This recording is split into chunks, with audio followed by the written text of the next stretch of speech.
The hearing room was silent. Every camera pointed toward the long wooden table. The air felt heavy, as if everyone knew something big was about to happen. Then came the slow sound of heels on the floor. Congresswoman Jasmine Carter walked forward. Her green suit stood out brightly against the dark walls. Her eyes were calm but sharp, showing quiet confidence. She stopped at the microphone, placed her hand on the table, and looked across at Pamela Boyd. Pamela sat with her usual perfect smile, her blonde hair shining under the lights, her papers neatly stacked. For years, Pamela had been the picture of power and control. She was the former Attorney General, a familiar face on TV, always speaking about justice and integrity. But today, that smile seemed just a little forced. Jasmine held a sealed envelope with a government seal on it. She set it on the table, her fingers resting lightly on top. "Miss Boyd," she said clearly, "you've spoken about honesty and transparency, but what's inside this envelope tells a different story." The room froze. Reporters leaned forward.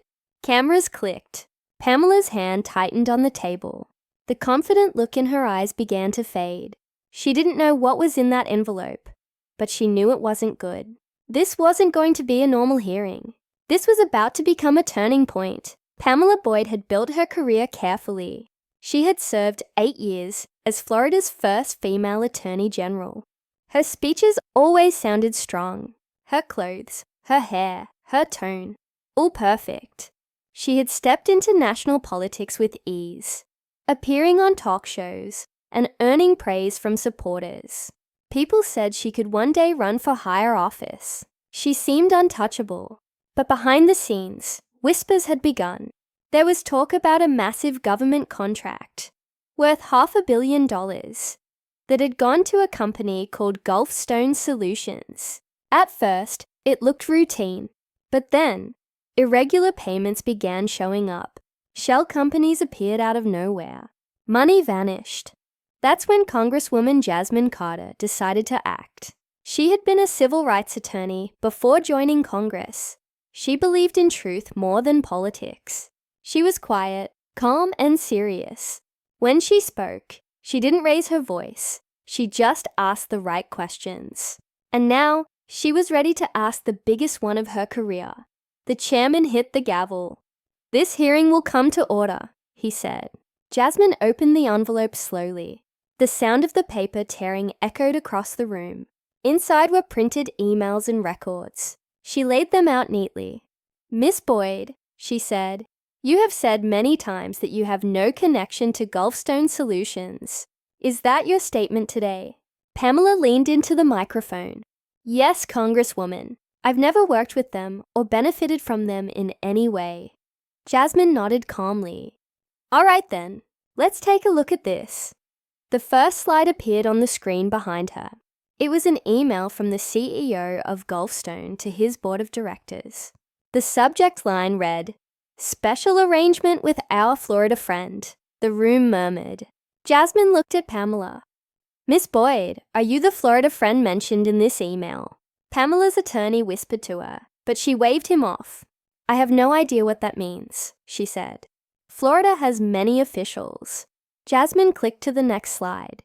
It was a calendar entry showing Lunch with Pamela Boyd, Gulfstone CEO. The date was 6 months before the contract was signed. Pamela blinked and said, "I meet hundreds of people. I don't remember every lunch." Jasmine gave a small smile. "Of course, but you testified earlier that you never met him." Pamela's expression stiffened.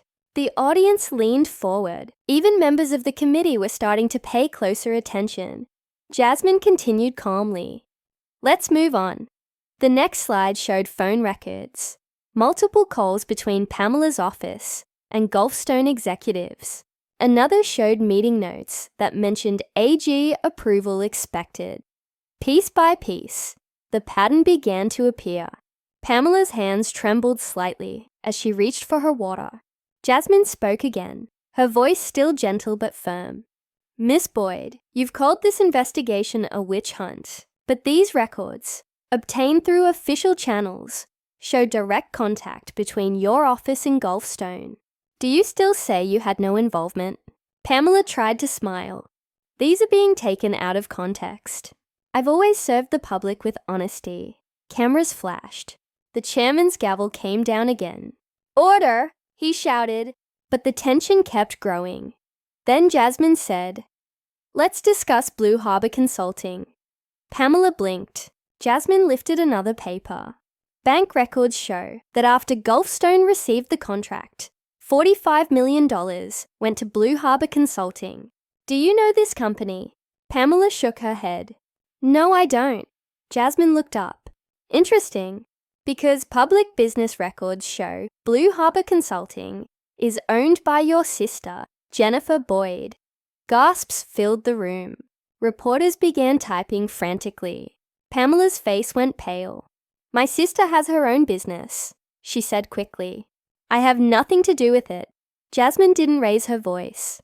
So, you had no idea your sister's company received millions of dollars just weeks after the contract you supported was approved.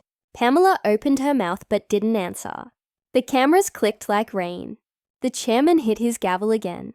Order! Pamela's lawyer stood. We request a short recess. The chairman agreed. Pamela stood up unsteady and walked out. Reporters shouted questions, but she didn't stop. Her face was tight. Her eyes looked down. This was the moment people would replay for years. During the recess, the hallway exploded with noise. Reporters gave live updates. Inside, staffers whispered and rushed papers back and forth. The break was short, but the damage was already done.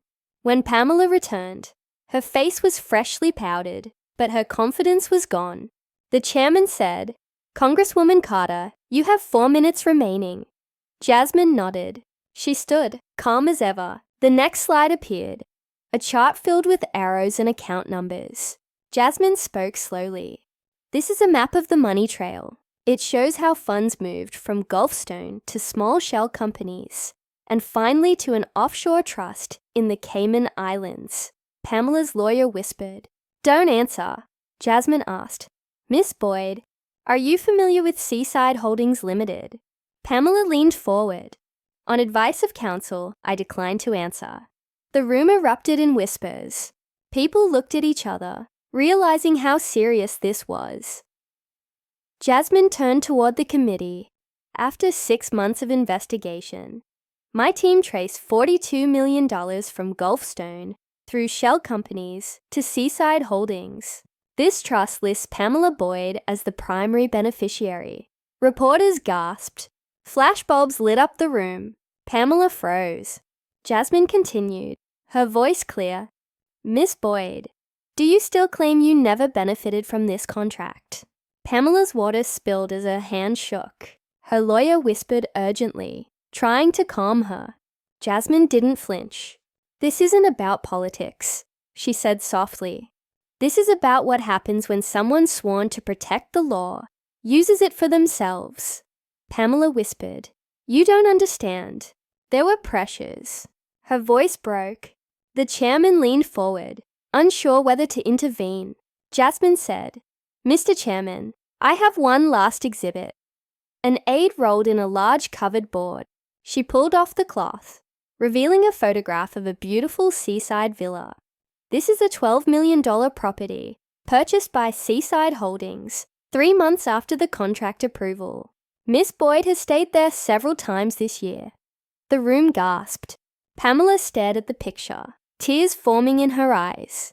I can explain, she whispered, but her voice was trembling. Recess! The chairman ordered quickly, hitting his gavel again. Pamela was helped out by her lawyers. Her perfect appearance was gone. Her hands shook. Her shoulders were low. The cameras followed every move. In that moment, the powerful woman America once admired looked small and broken. Jasmine stayed seated, her hands folded. Around her, the room buzzed with reporters rushing to send breaking news alerts. The words Pamela Boyd scandal were already spreading online. But Jasmine knew this was just the start. The papers inside that envelope hinted at something much bigger. something that didn't end with Pamela Boyd. When the hearing resumed, the next piece of evidence would reveal the truth that could shake the country even more. And what came next would leave everyone in that room speechless. When the hearing resumed, the room felt different. The air was tense, the kind of quiet that comes before a storm. Reporters had returned in larger numbers, cameras now fixed on every movement. Congresswoman Jasmine Carter sat ready, calm but focused, while Pamela Boyd entered slowly, her shoulders stiff, her lawyers close behind. She tried to hold her head high, yet the sparkle of confidence from earlier was gone. The chairman cleared his throat and called for order. Jasmine stood and began to speak. Her voice was steady, but everyone could feel the weight behind it. She said that during the short recess, new information had been verified. A set of offshore records had arrived from investigators overseas, confirming that several shell companies connected to the Gulfstone contract were also linked to campaign donors and consulting groups in Washington. The documents showed a pattern that stretched beyond one person. The crowd murmured. Jasmine raised her hand for silence, and she explained how money from the $500 million contract had moved through accounts in the Caribbean, Europe, and even Asia, before landing back in the United States under new names. Pamela shifted uneasily, glancing at her attorneys. Her fingers tapped nervously against the table. Jasmine continued, saying that the pattern suggested a network, an organized circle of officials and business leaders using public contracts to fund private wealth. Each name, each payment, formed another link in a growing chain. The words hit the room like waves. Even some lawmakers on Pamela's side sat in stunned silence. Jasmine said softly, "This hearing is not just about one person. It's about how power hides behind paperwork." She turned toward Pamela. "You opened the door, Miss Boyd. Now we must see how far the hallway goes." The chairman nodded, allowing her to submit the new evidence. On the large screen appeared diagrams of companies, arrows of cash flow, and familiar names of lobbyists and consultants. Pamela covered her mouth, whispering to her lawyer, who now looked pale himself. Jasmine's voice never rose, but every sentence cut deeper. She described how one of the hidden companies had donated to multiple campaigns, including Pamela's, and how another had funded luxury expenses for senior officials. Each detail peeled away another layer of secrecy. A few reporters gasped out loud when a slide showed the name of a federal agency director tied to the same accounts. The hearing room buzzed with disbelief. Pamela tried to speak, but her lawyer placed a hand on her arm. Jasmine paused, looked around and said, "People trusted you to protect them. They didn't know that their tax dollars were being traded for personal gain." Pamela's voice cracked. "I wasn't alone," she whispered, almost too quiet to hear. Jasmine turned slightly. "Who was with you?" Pamela hesitated, breathing hard. "You wouldn't believe me," she said. The chairman leaned forward. "Mrs. Boyd, you are under oath." Pamela's eyes darted to her lawyer, who shook his head, but she continued anyway. "There were others. Names you know. People who made this happen." The room exploded with noise. The chairman struck the gavel again and again, demanding order. Reporters shouted questions. Flashes filled the air. Pamela wiped her eyes. Jasmine spoke softly but clearly. "Please provide those names for the record." Pamela reached for the microphone, but her lawyer whispered urgently, begging her to stop. She pulled her hand back. "I need protection," she said quietly. "If I speak, it will destroy careers, and maybe worse." The chairman called for a closed session. Cameras were ordered to stop rolling, but the reporters outside could already sense the storm brewing. While the committee moved into private discussion, the hallway outside filled with shouts and running footsteps. Word spread that Pamela Boyd had agreed to cooperate with investigators. Hours later, as the session ended, Jasmine walked down the marble steps of the Capitol, surrounded by flashing lights and shouting journalists. She didn't smile or raise her voice. She simply said, "This is bigger than any of us thought. The truth will come out." That night, every news network replayed her words. Analysts debated who else might be involved. On social media, millions of Americans followed every update. The next morning, the Justice Department announced the creation of a special task force. Warrants were issued for several major corporate offices. Files were seized, bank accounts frozen.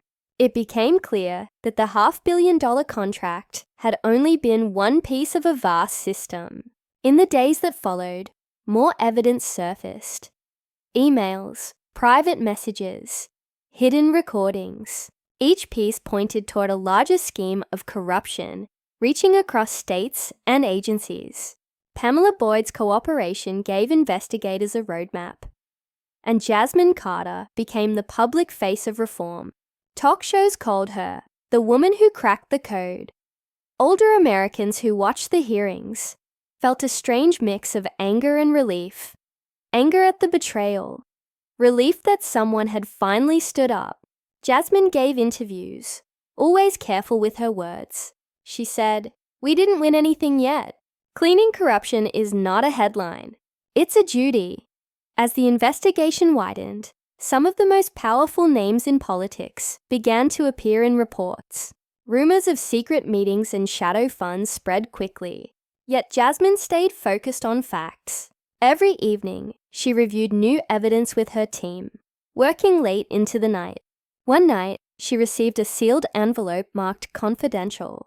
Inside was a photograph, an image of a private meeting held years ago in a hotel lobby. Among the faces was someone she recognized instantly, a senior senator who had publicly praised her work. Her heart sank. The web was even bigger than she imagined. The next morning, she arrived at her office, determined but quiet. Her assistant asked if she was okay. Jasmine nodded and said, "I'm fine. We just have more truth to find." That afternoon, she returned to the hearing for another session. The crowd was larger, the cameras brighter. Pamela Boyd was there again, this time calm, resigned, almost relieved. She had already signed an agreement to testify. As Jasmine took her seat, the room fell silent once more. Everyone waited for the first question. Pamela looked at her and said softly, "You wanted the truth, Congresswoman. Now you'll have it, but be ready for what comes with it." Jasmine met her eyes. "I'm ready," she said. The cameras zoomed in. Outside the building, thunder rolled in the distance. It felt like the country itself was holding its breath. The hearing had started as an investigation into one contract, but now it was opening the door to a network of power and money that no one had dared to expose before.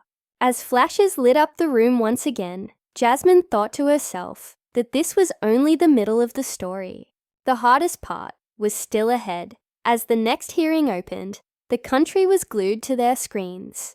Every network carried it live, and millions of people sat in their living rooms, waiting to hear the names that Pamela Boyd had promised to reveal. The committee room was packed so tightly that staff had to stand along the walls.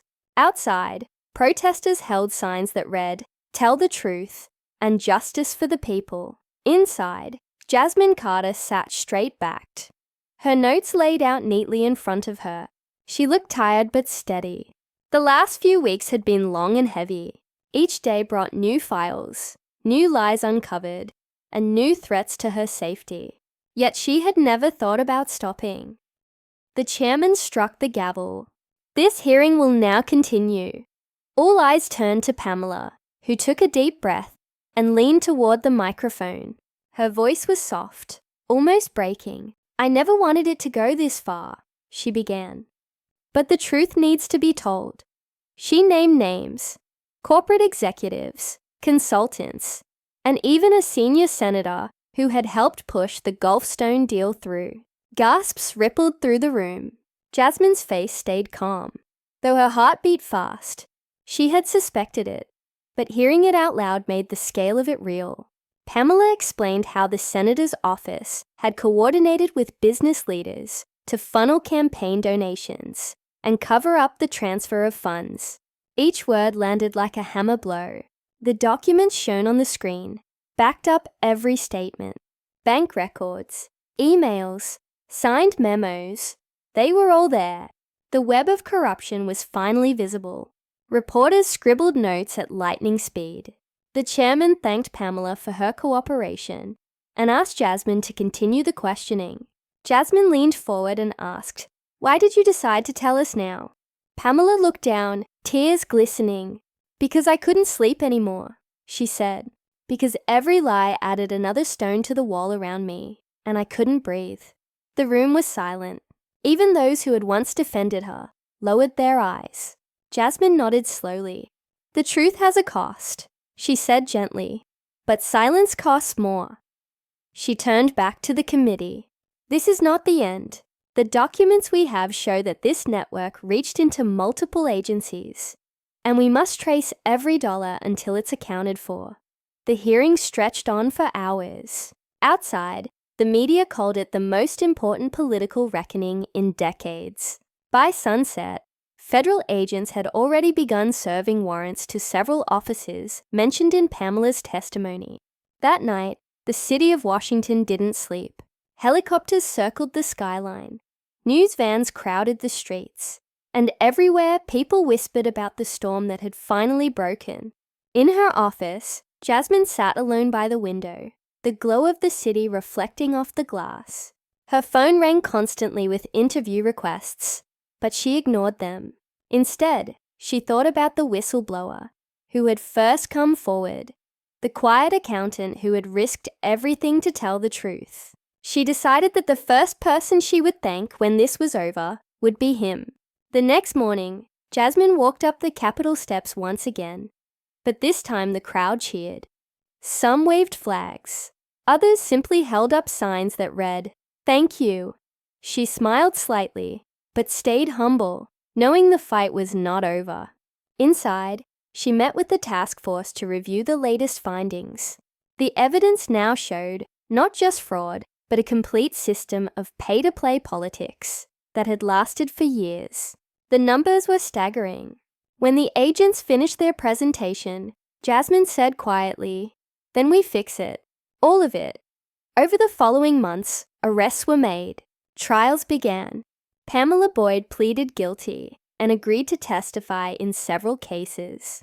The senator she had named resigned under pressure, facing his own investigation.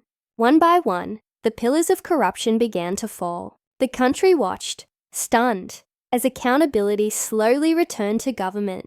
Through it all, Jasmine refused to make it about herself. When reporters asked if she felt victorious, she said, "No victory comes from exposing failure. This is about cleaning the wound, so the nation can heal." Her calm honesty touched people across generations. Letters poured into her office, from citizens thanking her for reminding them that truth still mattered. In time, reforms were passed, new transparency laws, stricter contract rules, and public oversight systems that made it harder for such schemes to hide again. Years later, people would look back on the hearings as a turning point.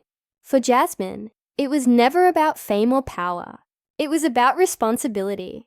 On the anniversary of the first hearing, she returned to the same room where it had all begun.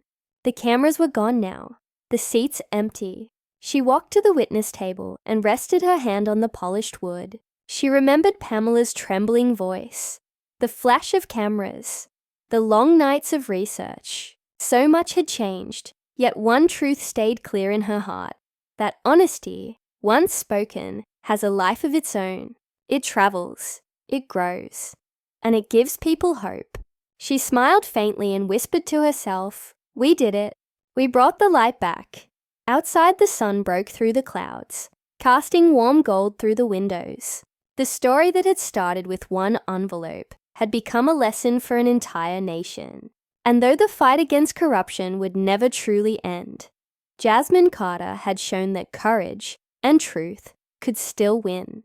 The camera of history would always remember that day, when one woman opened an envelope and began to change a country forever. And so, the story of Congresswoman Jasmine Carter and the truth she uncovered came to an end. From one envelope to a nationwide reckoning, she proved that even in dark times, honesty still has power. Her courage reminded us that justice can be slow, but it never stops moving. The hearing may be over, but the message lives on. No secret stays hidden forever, and one voice can still make a difference. If this story moved you, take a second to show your support. Tap the like button. It really helps more people find stories like this. And if you believe in truth, fairness, and courage, subscribe to the channel so you never miss our next deep dive into real-world lessons and powerful stories. Thank you for watching, and remember, every story has two sides, but the truth always speaks louder.